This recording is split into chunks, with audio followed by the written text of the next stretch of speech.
Inna a'tainakal kautsar fasholli li rabbika wanhar inna sani'aka huwal abtar. Hadirin sidang Idul Adha rahimakumullah, salah satu hal yang menurut saya sangat menarik dari Al-Quran ialah ajarannya tentang hidup. Al-Quran mengajarkan kepada kita al-hayatu musafarah. Hidup itu adalah perjalanan.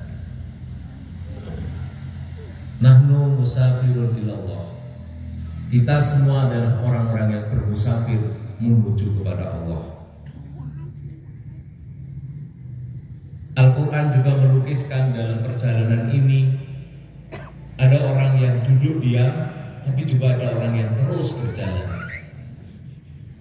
Dan Allah menyatakan fadlallahu al-mujahidina 'alal qa'idina darajat. Orang-orang yang terus berjalan itu akan ditinggikan, diutamakan oleh Allah dalam beberapa derajatnya. Jadi hidup ini laksana kita sedang bermusafir. Dan di dalam perjalanan ini banyak sekali ujian yang diberikan oleh Allah.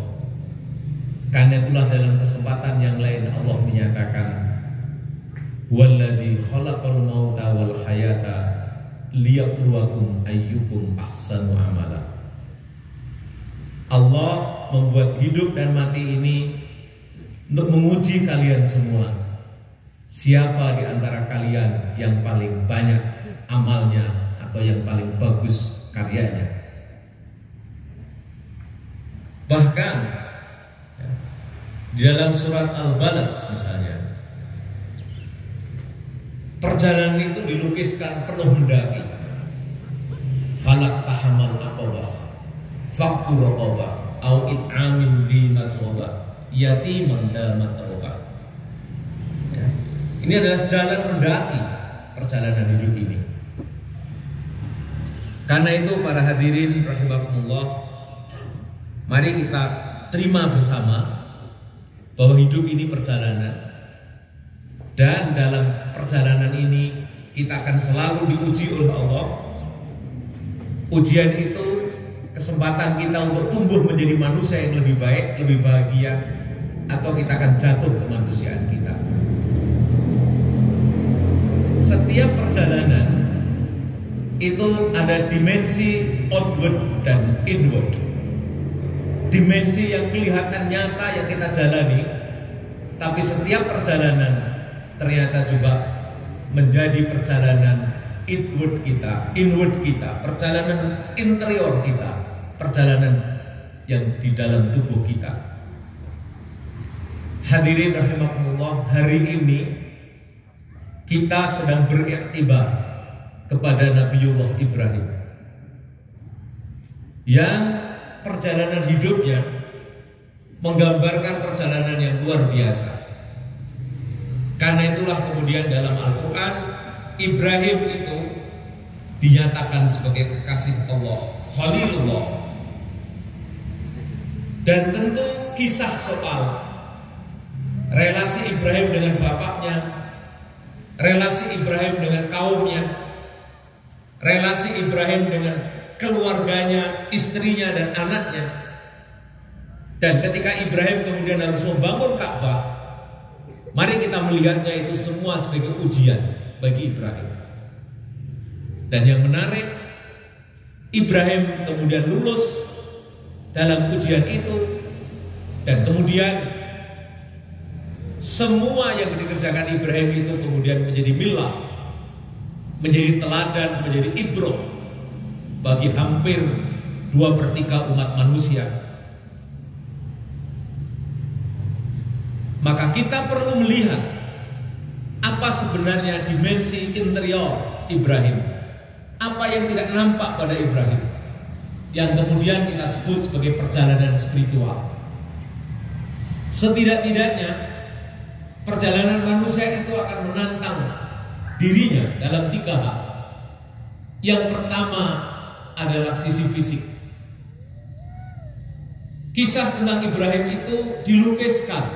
Kalau kita lihat secara geografi sekarang, antara Irak, Israel, dan kemudian sekarang Arab Saudi, dan kita lihat bahwa perjalanan Nabi Ibrahim, kemudian perjalanan Nabi Ibrahim yang sekarang kemudian orang mengikuti lewat Arafah, Mina, Mekah, perjalanan dari Israel ke Mekah dan Madinah, ini semua pasti perjalanan yang sangat melelahkan secara fisik, ya, bukan perjalanan yang mudah secara fisik.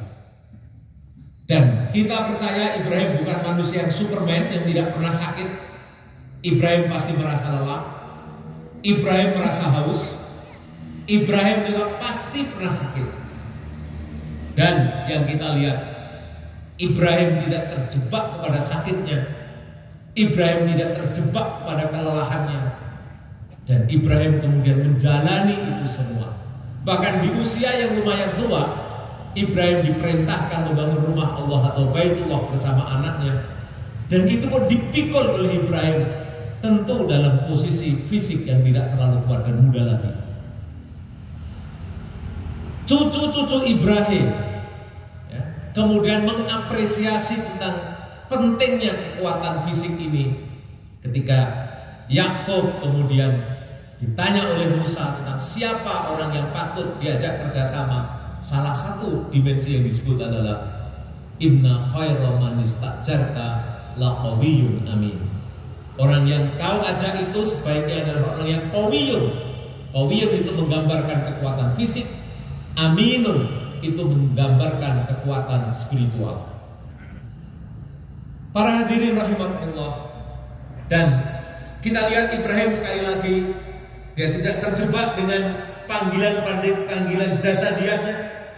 Ia tidak berhenti kepada capek dan sakitnya, tapi dia mengelola fisiknya dengan sebaik-baiknya, dan kemudian dia bisa menggunakannya. Bahkan di saat tua renta pun dia bisa menggunakan dan berdamai dengan kerentaannya. Yang kedua, ya, orang sekarang mengatakan, ilmu modern mengatakan mind. Mind itu ada think dan sekaligus feel, ya, yaitu pikiran dan sekaligus perasaan. Seluruh perjalanan hidup Ibrahim dan kita semua ini pasti melibatkan pikiran dan perasaan.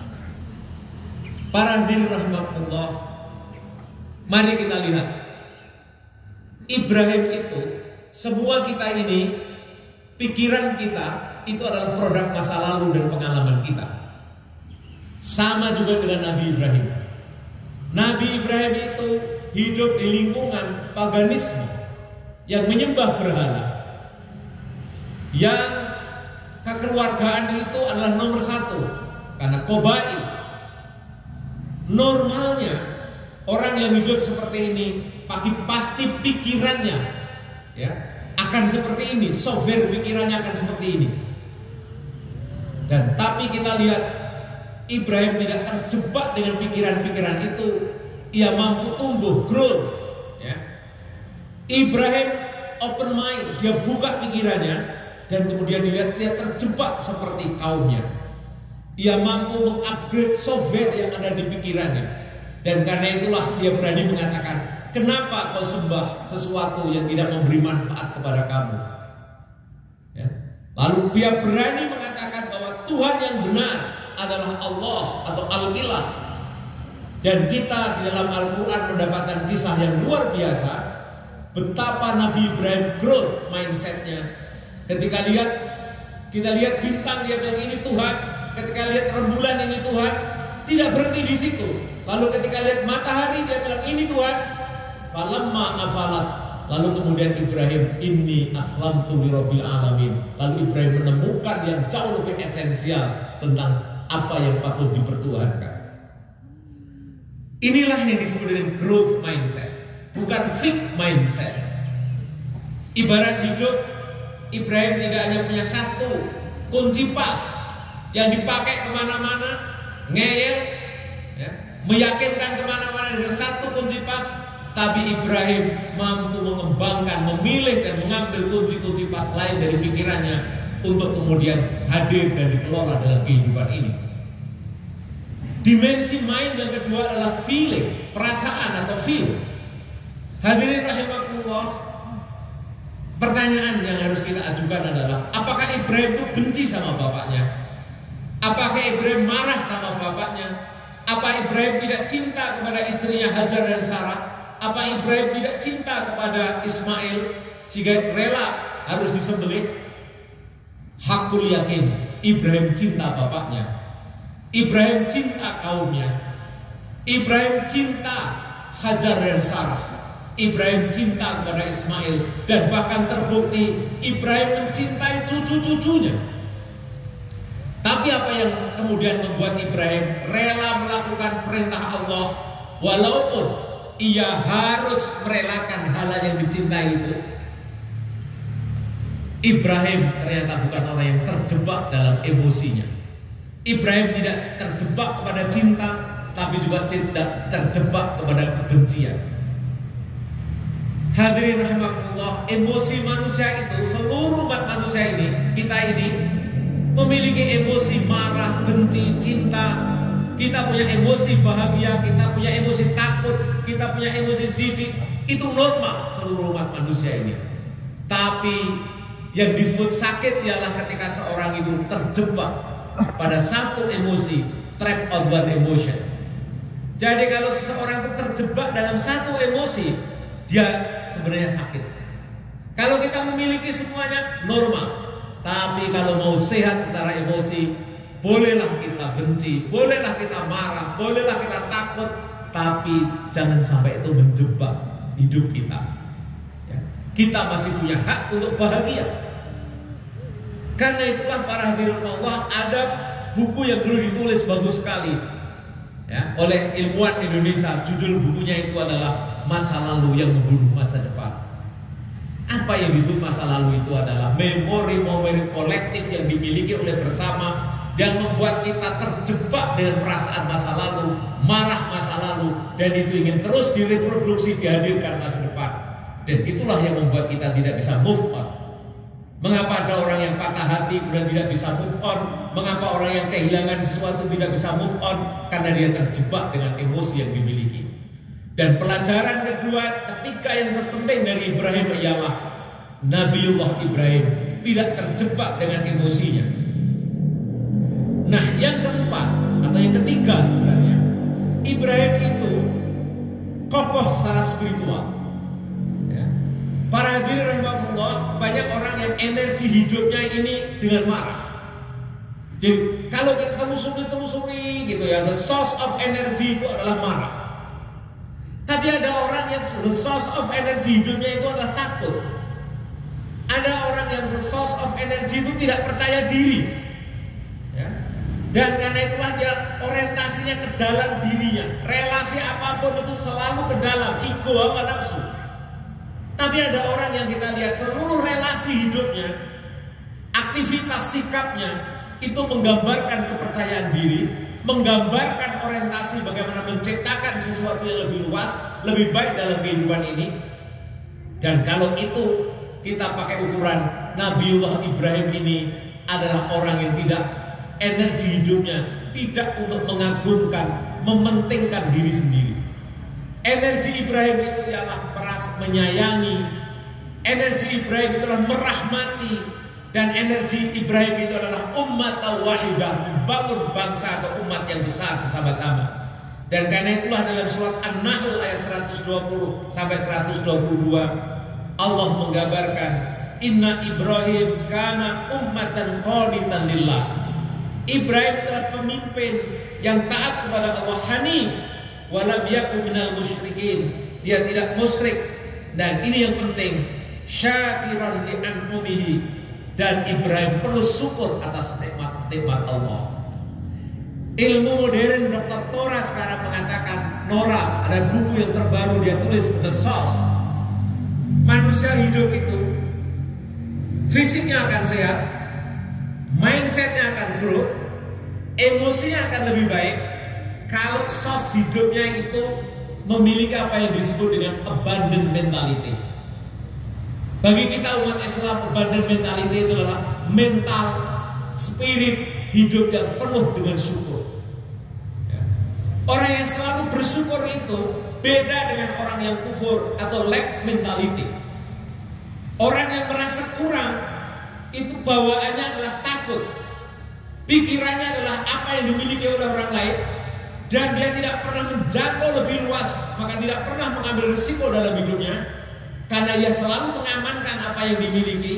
Ini biasanya karakter orang yang lack mentality, mentalitas yang kekurangan. Dan kebetulan sekali ilmu ekonomi modern itu dikembangkan dari lack mentality, maka muncul teori-teori tentang scarcity, tentang kekurangan.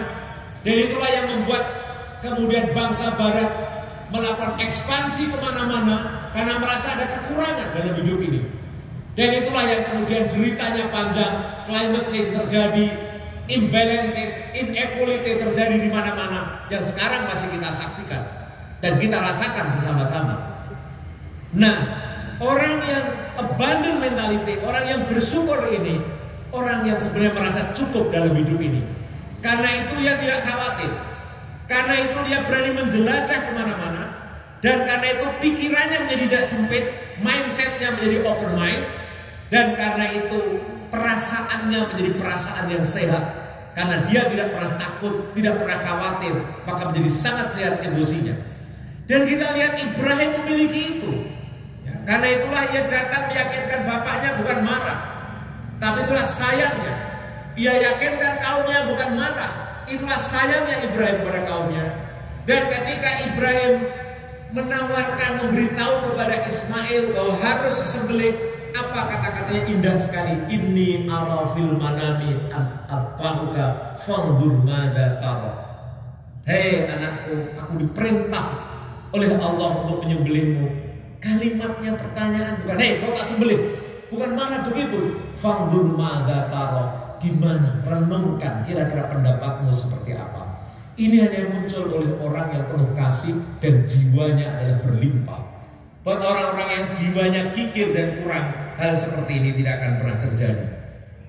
Hadirin rahimahullah, kita semua ini dibintang oleh Allah untuk mengikuti millah Ibrahim, mengikuti ajaran Ibrahim.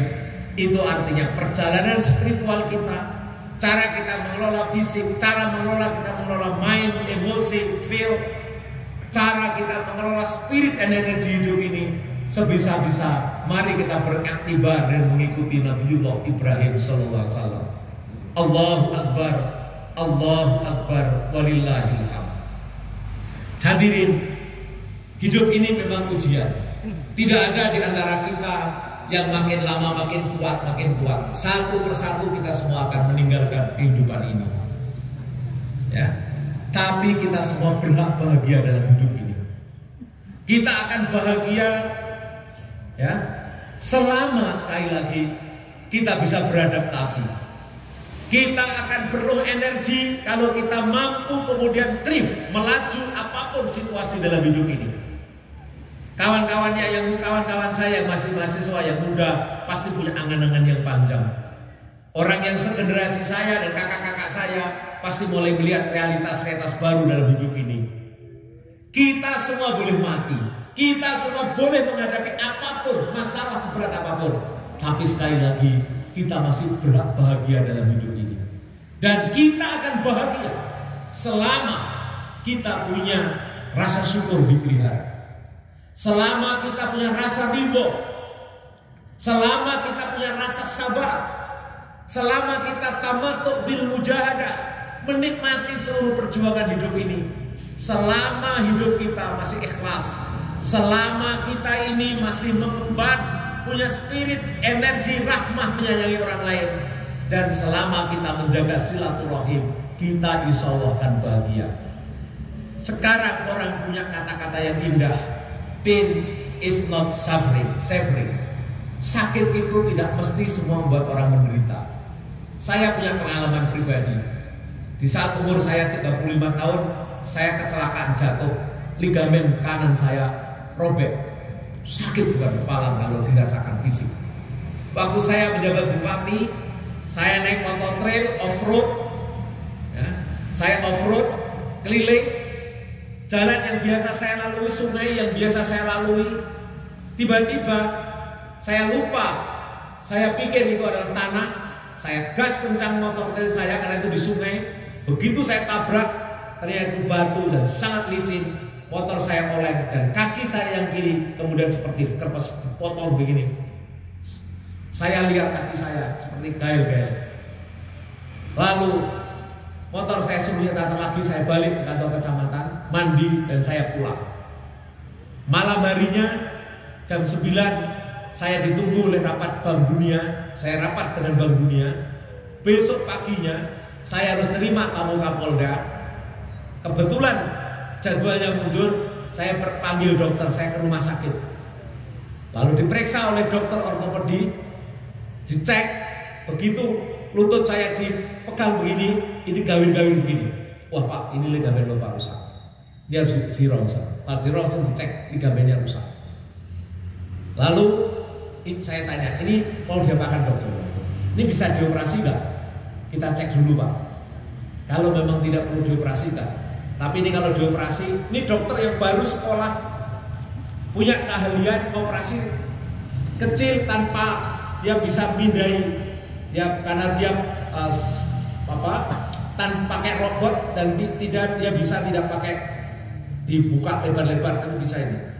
Nah dokternya kurang pede karena saya bupatinya, takut ada risiko apa-apa. Tapi poin yang kemudian dia tanya kepada saya begini, Pak, ini apa Bapak nggak sakit? Loh kenapa saja? Orang seperti ini Pak umumnya nangis dan nggak bisa kemana-mana. Kok Bapak tadi malam masih rapat, sekarang Bapak masih pergi kemana-mana? Dan itu cuma saya ikat-ikat begini supaya nggak kelihatan. Lalu saya bilang sama dokter, Dok, ini kalau ditanya sakit sekali. Tapi sakitnya saya taruh di lutut. Pikiran saya, emosi saya tidak berat untuk sakit. Saya masih berat untuk bahagia dan menikmatinya. Selama masih bisa saya pakai jalan, saya jalan.